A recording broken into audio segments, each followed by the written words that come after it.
भाई Inflammation. ये सागर कौन है? बंद करिए माइक अपना। The definition of the inflammation is inflammation is an inflammatory process that a living body initiates against local tissue damage. It takes the form of complex reaction of blood vessels, certain plasma components, blood cells, and cellular and structural components of connective tissue. So basically, inflammation is a complex process. There is a series of events which involve local tissue damage.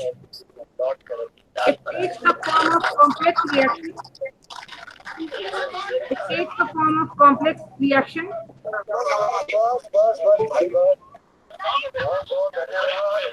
Sagar Tiwari, who is Sagar Tiwari?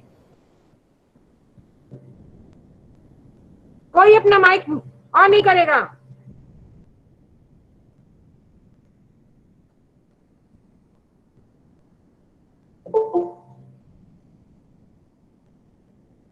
So inflammation is a basically defensive process that a living body initiates against local tissue damage.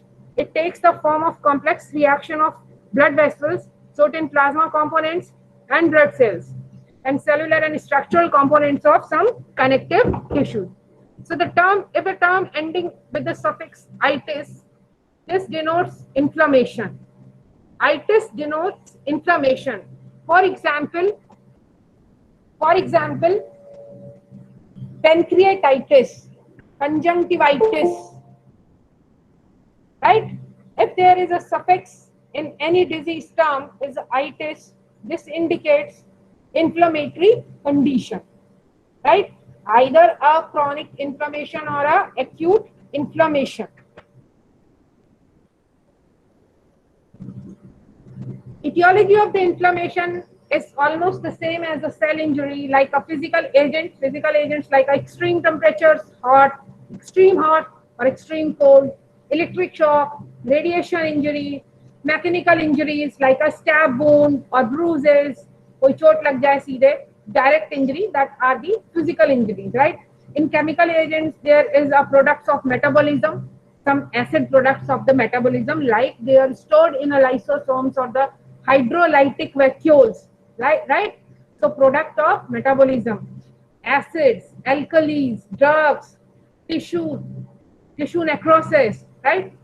Biological agents like biological poisons, or there may be some microorganism like bacteria, virus, fungi, parasites, right? Immune cells, complexes. Understanding of pathogenic mechanism is very important to diagnose inflammatory processes and diseases, right? Pathogenic mechanism is very important to diagnose inflammatory processes and diseases. Inflammation exists until is eliminated the etiological factor and are inactivated in inflammatory mediators. Inflammation is potentially dangerous and should be restricted. So basic point is this: why we should study the etiological factors lies behind inflammation, because the factor lies behind inflammation are important, because जब तक inflammatory process चलता रहेगा, जब तक कि हम etiological factor को remove नहीं करेंगे. So we should treat etiological factors, और जो inflammatory mediators बन गए हैं उनको inactivated होना जरूरी है to stop progression of the inflammation, right? The signs of inflammation, there are 5 cardinal signs of acute inflammation. Those are rubor, that is red coloration, color, heat, pain, tumor, mass effect, and the loss of function. We can clearly see the signs of inflammation at the rubor redness due to increased blood flow and vasodilation. As we know, जहाँ पे inflammatory process start हो, suppose एक mosquito bite भी हुई है तो क्या होता है, लाल रंग हो जाता है ना, वहां पे रेड कलर हो जाता है. थप्पड़ भी पड़ता है तो लाल रंग हो जाता है. इंजरी हुई, इंफ्लेमेशन स्टार्ट हुआ, क्यों? Because of increase blood flow and the vasodilation. उस जगह की जो लोकलाइज्ड एरिया की वेसल्स है वो डायलेट हो रही हैं, इस वजह से वहां पे क्या हो रहा है, ज्यादा ब्लड फ्लो आ रहा है, and because of more blood flow there is a redness, right. Pallor or a heat due to increased blood flow to the periphery. जिस जगह पे इन्फ्लेमेशन स्टार्ट हो रहा है वहां पे ज्यादा ब्लड फ्लो है, इसलिए ज्यादा हीट जनरेट हो रही है. Tumor, that is swelling from the inflammatory oedema, सूज गया उस जगह पे. Dolor, that is pain from the swelling and the presence of inflammatory mediators. Functio laesa, that is loss of function due to main and structural necrosis. Dead हो जाएगी उस जगह पे, इसलिए वो धीरे धीरे लॉस ऑफ फंक्शन डेवलप हो सकता है. The inflammatory phases are basically, in a broad way, the inflammatory phases involve number one, alteration.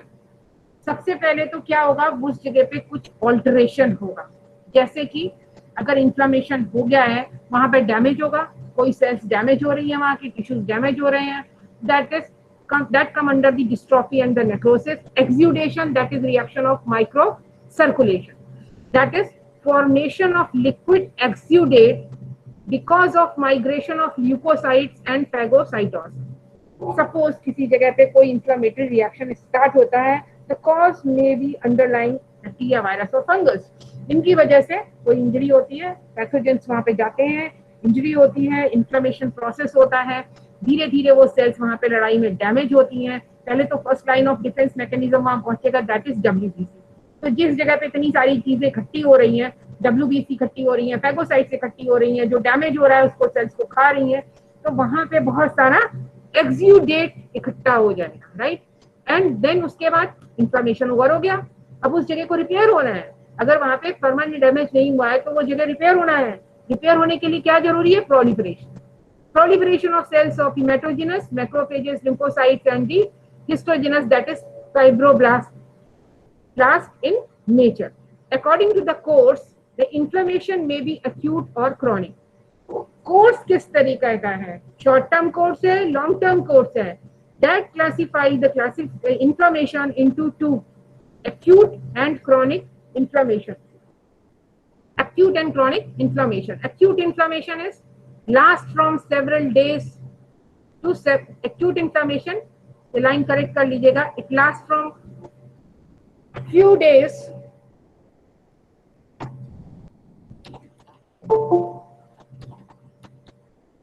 it lasts from few minutes to few days. In the focus of inflammation, neutrophils, intravascular platelet activation, exudative inflammation, and rarely observed productive. Productive means there is a pus formation, which is especially seen in case of viruses. In chronic inflammation, it lasts from few months to the years, alternating exuberation and the remission. यानी बार बार exuberate हो रहा है, यानी बार बार appear हो रहा है और बार बार ठीक हो रहा है, बार बार appear हो रहा है, बार बार ठीक हो रहा है. Like in a case of chronic tonsillitis, bar bar acute infection हो रहा है और बार बार chronic हो रहा है. In the focus on inflammation, mononuclear cells, lymphocytes, plasmocytes, macrophages, in case of exacerbations of neutrophils may be added. यानी बीच बीच में वो तेजी से और बढ़ता है तब न्यूट्रोफिल्स आ सकती है. Otherwise the chronic inflammatory cells are mononuclear cells, जिसमें एक न्यूक्लियस होता है, वही सेल्स कौन सी, lymphocytes, plasmocytes, macrophages. Productive inflammation are also formed during exacerbation or exudative reaction is added. Presence of fibrosis is essential. Underline this, presence of fibrosis. That means in a case of chronic inflammation, healing is always by a fibrosis. This presence of fibrosis is essential in a case of chronic inflammation. Outcomes of acute inflammation. Suppose किसी को inflammation हो गया, like उसको conjunctivitis हो गई, यानी कि acute inflammation हो गया, या acute tonsillitis हो गई, या फिर acute appendicitis हो गई. तो अगर फेवरेबल कंडीशन है और एक अनफेवरेबल कंडीशन है, यानी acute inflammation अपने आप में ही या तो सही हो जाना चाहिए, तो गला खराब होता है, टॉन्सिलाइटिस होती है, 3-4-7 दिन का कोर्स होता है, उसके बाद वो ठीक हो जाता है, दैट मीन्स फेवरेबल कंडीशन है. Absorption, tissue repair, the most favourable outcome, कि वो सारा का सारा खुद ही एब्जॉर्ब हो जाए इन्फ्लेमेशन और टिश्यू भी रिपेयर हो जाए जो डैमेज हुआ है, and that is the most favourable outcome. Organisation, in some cases अगर अक्यूट इन्फ्लेमेशन थोड़ा ज्यादा हुआ तो there may be a chances there is may be scar formation, एक निशान पड़ जाएगा वहां पे. बट है अक्यूट इन्फ्लेमेशन क्यों, क्योंकि वो जल्दी रिकवर हो गया है, क्योंकि हमने किस चीज पे उसको डिवाइड किया है, ऑनसेट पे डिवाइड किया है। ऑनसेट छोटा था उसका, प्रोग्रेशन डिजीज का छोटा था, जल्दी से रिपेयर हो गया, भले ही ऑर्गेनाइजेशन हुआ है। ऑर्गेनाइजेशन मीन्स नए ऑर्गन का formation. In a case of scar formation there is a mass fibrosis. Fibrosis हो रही है, पहले तो नहीं थी उस जगह पे, नॉर्मल स्किन थी, नॉर्मल डर्मिस थी, नॉर्मल एपिडर्मिस थी, अब वहां पे एक स्कार बन गया, एक नई चीज बन गई, एक नया ऑर्गन बन गया, that is known as organisation, that is scar formation. In a case of unfavourable condition, acute organ insufficiency, अब वो ऑर्गन जो है वो ठीक से काम नहीं कर रहा है और एक्यूट ऑर्गन इनसफिशिएंसी है, so there may be chance of abscess formation. Abscess formation is a pionecrotic cavity. Abscess literally means pio means pus, necrotic means dead. पस जो होता है वो डेड एंड डैमेज सेल से बना है, राइट, डेड सेल से बना है, डेड ल्यूकोसाइट्स में डैमेज सेल्स है, that is pyonecrotic cavity. Abscess formation, persistent of inflammation and chronicity in अब वो क्या होगा, अनफेवरेबल कंडीशन है, इन्फ्लेमेशन परसिस्ट करेगा और क्रॉनिसिटी, धीरे धीरे वो क्रॉनिक होता चला जाएगा। एक तो इन्फ्लेमेशन रिकवर नहीं हो रहा है, ठीक नहीं हो रहा है, करेक्ट नहीं हो रहा है, और धीरे धीरे वो क्रॉनिक होता चला जा रहा है, यानी क्रॉनिक इन्फ्लेमेशन की तरफ बढ़ रहा है, right. Outcomes of chronic inflammation very simple, fibrosis, cirrhosis, chronic organ insufficiency. Fibrosis mean पूरा फाइब्रोज हो गया है, सिरोसिस हो रही है जैसे कि लिवर में, क्रॉनिक ऑर्गन इनसफिशिएंसी यानी धीरे धीरे लंबे समय में ऑर्गन काम करना बंद कर देता है, फंक्शनल ऐसा, that means loss of function. Response patterns, steps involved in acute inflammation are basically response pattern of the acute inflammation characterized by exudation of blood components, RBC, WBC, right, blood components, immigration of blood cells, वो हम लोग जानते ही हैं, उसमें steps में आएगा। The acute exudative inflammatory reaction consists of these formal pathogenic elements. Change in the, number one is the change in the microcirculation, number two change in the permeability, number third is the leukocyte transmigration. What does it mean? देखिए, जब हम लोगों ने पढ़ा भी था what are the steps involved in acute inflammation, तो सबसे पहले तो क्या होना है, चेंज इन माइक्रो सर्कुलेशन, यानी जिस जगह पे लोकलाइज्ड एरिया पे वो डैमेज हुआ है या इन्फ्लेमेशन हुआ है, वो वहां पे क्या होगा, वहां पे माइक्रो सर्कुलेशन में चेंज होगा। दैट मीन्स जहां भी साइट ऑफ इंजरी और साइट ऑफ इन्फ्लेमेशन है वहां पे ज्यादा ब्लड फ्लो होगा। जब उस जगह पर ज्यादा ब्लड फ्लो होएगा तो वहां क्या होगा, वेजो डायलेटेशन होगा। जब इतना सारा ब्लड एक छोटी सी वेसल्स में यानी कि कैपिलरीज में आएगा तो वो उसको एक्सपेंड करेगा, उसमें जगह क्रिएट होगी, तो क्या होगा, change in the permeability, that means increase vascular permeability. And number third is a leukocyte transmigration, धीरे धीरे ल्यूकोसाइट्स वहां से बाहर निकलना शुरू हो जाएंगे। Vasodilatation of the arterioles, capillaries, post capillary venules and the causes of exudation blood serum that leads to inflammatory tissue swelling with stimulation of the pain nerve. Increase in vascular permeability in the inflamed area, change in the permeability, endothelial damage leading to the vascular permeability. क्योंकि इतना सारा blood एक ही जगह पे इकट्ठा हो गया है तो एंडोथेलियल सेल्स जो कैपिलरी की है उनको अलग अलग कर रहा है, उनके बीच में गैप हो रहा है, तो वहां से WBC बाहर निकल करके जा रही है। तो leukocyte transmigration, biological purpose of leukocyte transmigration, हम क्यों चाहते हैं कि WBC वहां पे परमेबिलिटी, साइट ऑफ इन्फ्लेमेशन में परमेबिलिटी बढ़े और वहां से ल्यूकोसाइट बाहर निकले, WBC बाहर निकले, क्यों? The biological purpose of this leukocyte transmigration is basically number one, the leukocyte traveling into inflamed region, exciting the blood via the vascular wall, must construct a temporary and efficient defensive system because WBCs are the first line of defense mechanism of our body. So the sequence of event for this leukocyte transmigration are the leukocyte margination and rolling, leukocyte adhesion, leukocyte transmigration, that is basically known as chemotaxis. Chemotaxis means movement of WBC under the influence of chemicals, right? Inflammatory, so what are those mediators which causes this inflammation? Mediators, general definition is the chemical substances that triggers a certain process in an inflammatory reaction. Mediators are differentiated according to the origin.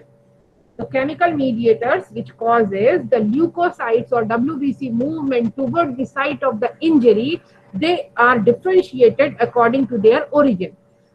Necrosis-derived mediator known as kinin, cell-derived mediators, histamine, serotonin, interleukins, arachidonic acid, and derivatives like prostaglandins and platelet activating factor PAF. Plasma-derived mediators are the kinin system activated by the necrosis, complement system, and C-reactive protein CRP. आजकल खूब corona में किया जाता है ना CRP, 20 से ज्यादा है तो इससे ज्यादा है तो इतना रिएक्शन की उसकी क्वांटिटी है, that is known as C-reactive protein. जितना डैमेज हो रहा है, जितनी नेक्रोसिस हो रही है इन्फ्लेमेशन में, that is because of these chemical mediators. So now come to the definition of chronic inflammation. An inflammatory response of prolonged duration, weeks, months, years, provoked by the persistence of causative stimuli.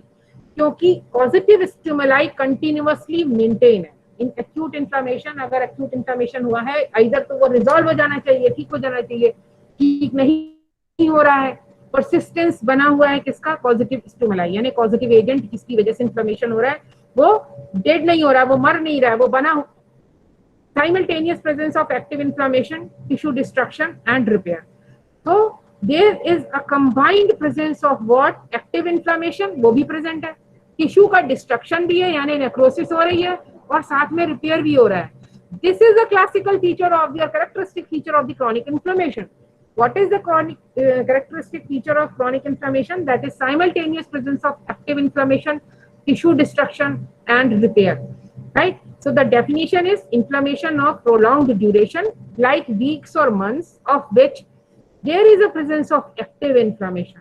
Number 2, tissue destruction. Number 3, attempt of healing that proceeds simultaneously. ये सारी की सारी चीजें एक साथ proceed होनी है. That causes chronic inflammation.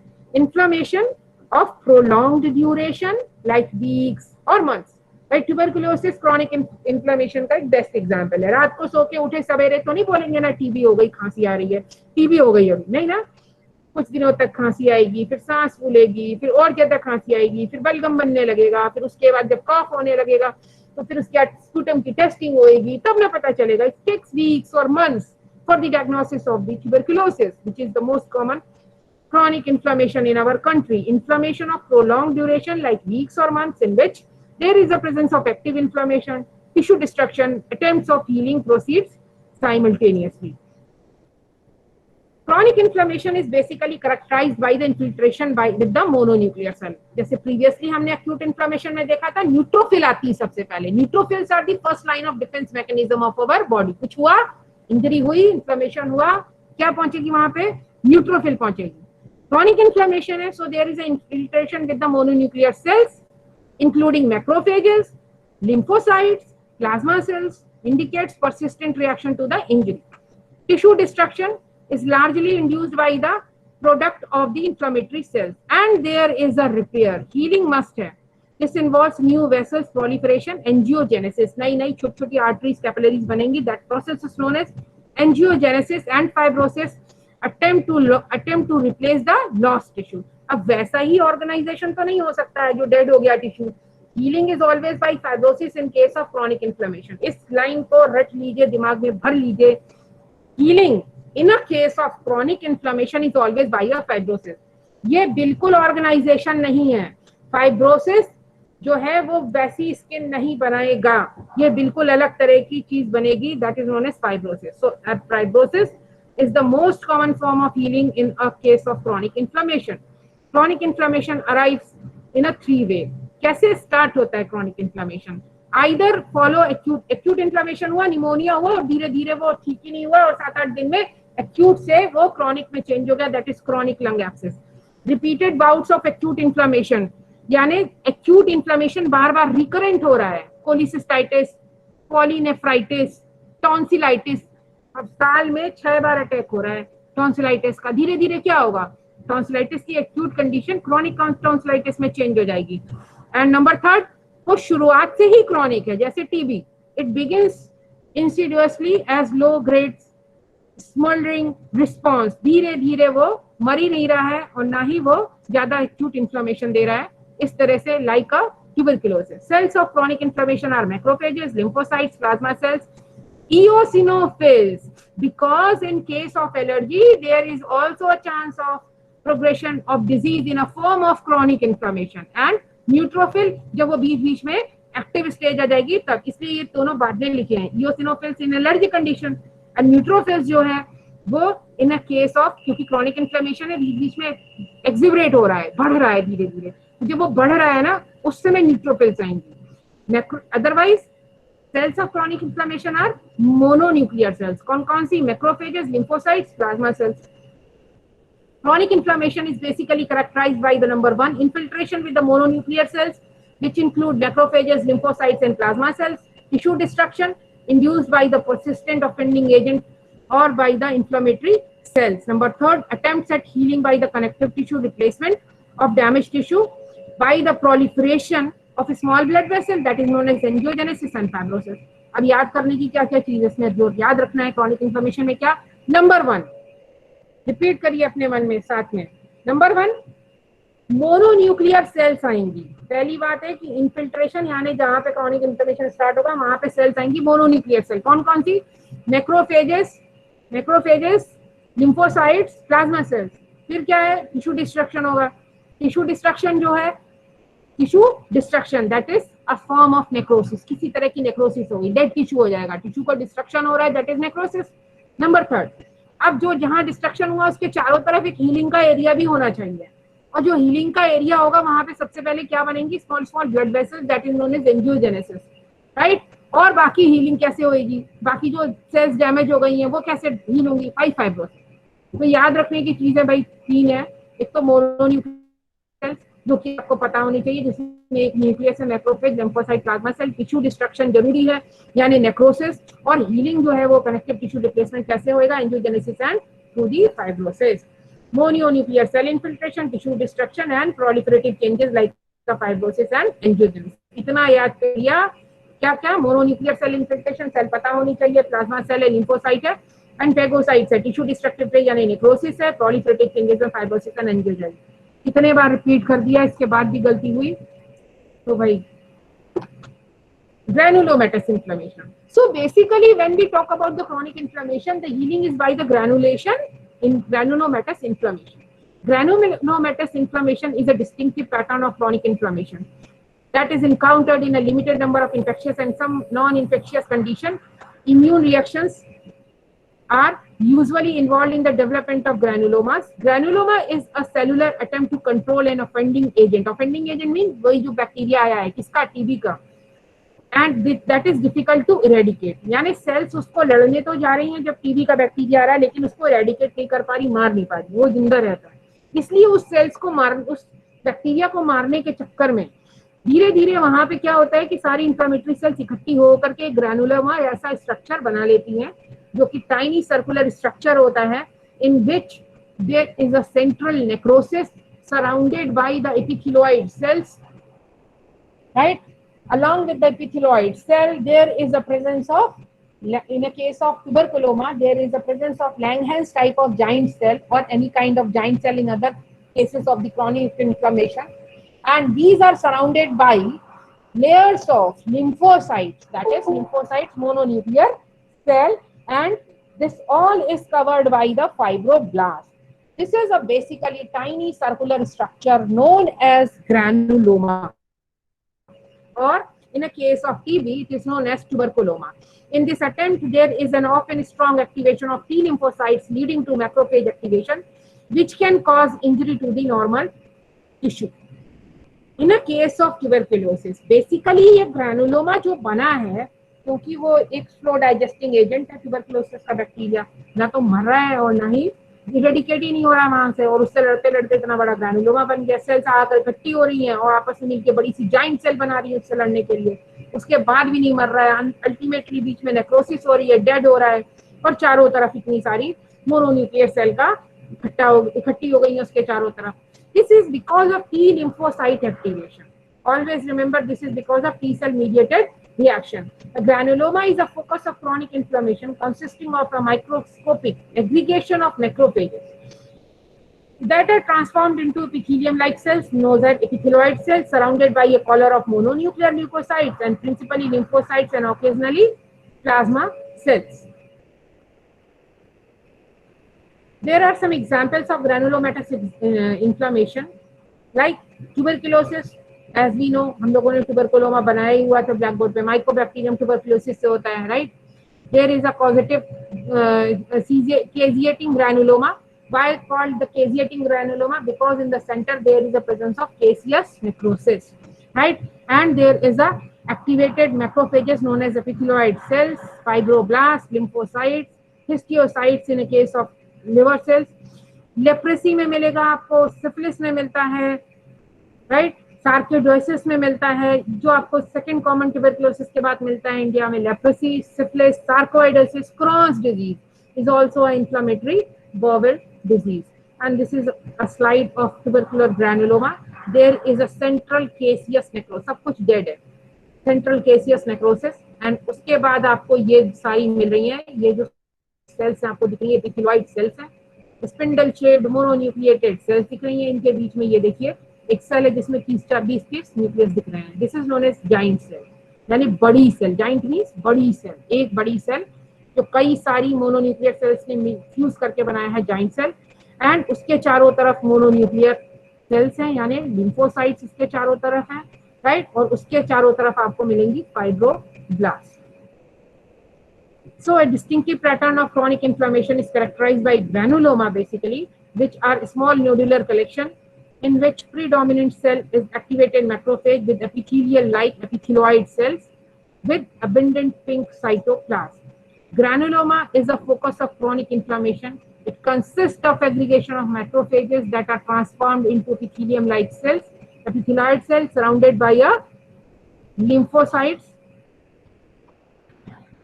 Epithelioid cells are basically activated macrophage, pale pink granular cytoplasm, indistinct cell boundary, oval elongated nucleus, and may fuse to form. यही fuse करके आपस में बनाती हैं बड़ी सी giant cell. Giant cell contains 40 to 50 micron in diameter.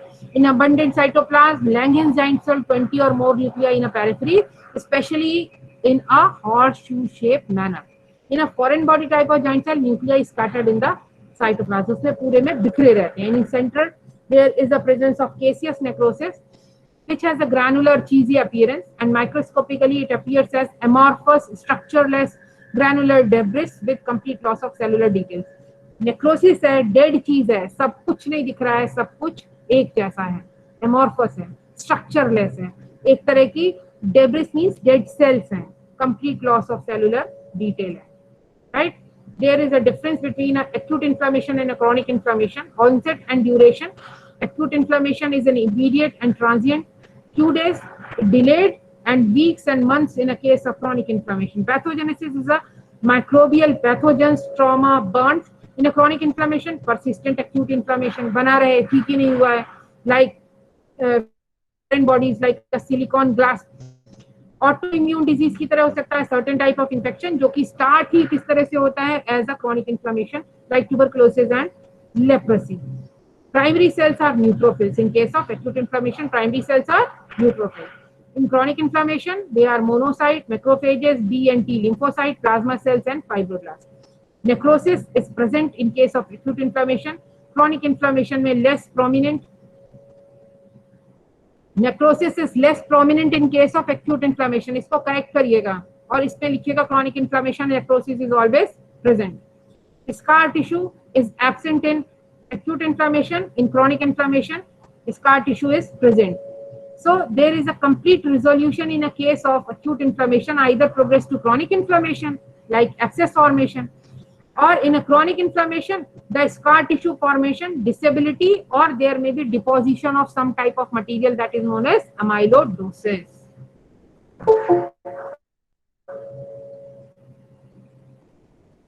So this finishes your revision of inflammation. किसी को कुछ पूछना है इन्फ्लेमेशन में? ज्योति? Yes ma'am. इसको रेफरेंस की तरह लीजिएगा, इसको थोड़ा ब्रॉड में डिस्क्राइब किया है इन्फ्लेमेशन को। आपके पास इन्फ्लेमेशन के नोट्स हैं। एक्यूट इन्फ्लेमेशन में आपको केवल स्टेप्स पढ़ने हैं, स्टेप्स आपको पता है, वेजोडाइलेशन, और उसके बाद आपको सिर्फ परमिएशन पढ़ना है, कैसे कैसे उसकी परमिएबिलिटी बढ़ गई है, और तीसरा स्टेप आपको ल्यूकोसाइट माइग्रेशन, वो आपको डिटेल में लिखाया भी हुआ है, डायग्राम भी बनाया था, धीरे धीरे कैसे करके सेल्स बाहर निकल जाती हैं, लास्टली आरबीसी भी बाहर निकल जाती है, राइट। और chronic inflammation means granuloma, right.